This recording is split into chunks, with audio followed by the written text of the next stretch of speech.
उन्हाळ्यात गॅसजवळ जास्त वेळ न थांबता आणि गॅस जास्त खर्च न करता आणि पोटभरीचा पटकन होणारा आणि सगळ्यांना आवडणारा पदार्थ आज आपण पाहणार आहोत. अख्खा मसूर पुलाव. खायला खमंग आहे, करायला साधं सोपं आहे.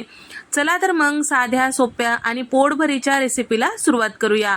तर पटकन होणारा अख्खा मसूर पुलाव करण्यासाठी इथे मी वाटीभर इतकं अख्खा मसूर स्वच्छ 2 ते 3 पाण्याने धुवून 2 तासापूर्वी भिजत ठेवलेलं होतं. तर या ठिकाणी तुम्ही बघू शकता अख्खा मसूर छान असं भिजल्या गेलेला आहे. तर आता हे मसूर जे आहे बाजूला ठेवूया. तर त्याच वाटीने 2 वाटी इथे मी कोलम तांदूळ घेतलेला आहे. तर तुम्ही जो कोणता तांदूळ वापरतात ते तुम्ही घेऊ शकता. कुकरमध्ये इथे मी 5 चमचे तेल, अर्धा चमचा मोहरी, अर्धा चमचा जिरं छान यामध्ये फुलू द्यायचं आहे. तर यासोबत खडे मसाल्यांमध्ये 2 तमालपत्र, दालचिनीचा तुकडा, हिरवी वेलची आणि त्यासोबत 1 चक्री फूल आणि कढीपत्त्याची पानं आणि 2 ते 3 इथे मी बेडगी मिरची घेतलेली आहे, तुकडे करून यामध्ये टाकायचं आहे. आणि 1.5 वाटी इतकं बारीक चॉपरमधून कट केलेला कांदा यामध्ये टाकून घेतलेला आहे. ज्या वाटीने आपण मसुरा आणि तांदूळ मोजून घेतलेलं होतं त्याच वाटीने इथे मी कांदा घेतलेला आहे. बाकी पुलावपेक्षा या पुलावमध्ये थोडासा कांदा जास्त वापरायचा आहे.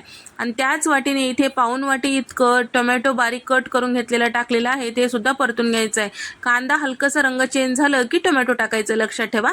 आणि सोबतच यामध्ये 1 मोठा चमचा ठेचून घेतलेला आलं लसूण टाकलेला आहे. आणि सोबतच इथे मी 1 मोठा चमचा लोणी आणि भिजवून ठेवलेले अख्खा मसूर पाणी वेगळं करून टाकलेलं आहे.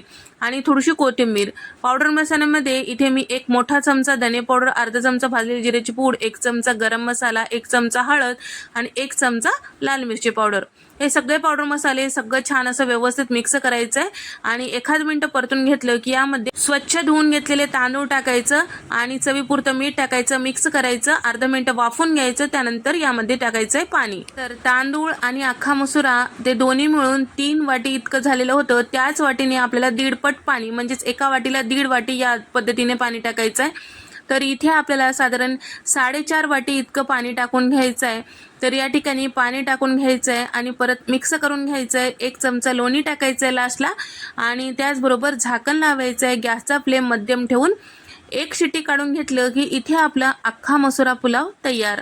एकदा या पद्धतीने नक्की ट्राय करून पहा, तुम्हाला सुद्धा नक्की आवडेल. तर अख्खा मसुराचा फ्लेवर असल्यामुळे भाताला अगदी मस्त अशी चव येते.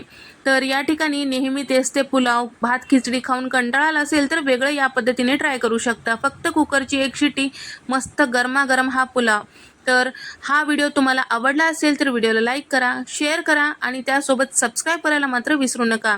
नंतरच्या अशाच मस्त मस्त रेसिपीजमध्ये कमी वेळात आणि कमी गॅस खर्च होणाऱ्या रेसिपीजमध्ये आपण भेट देऊया. तोपर्यंत नमस्कार, बाय.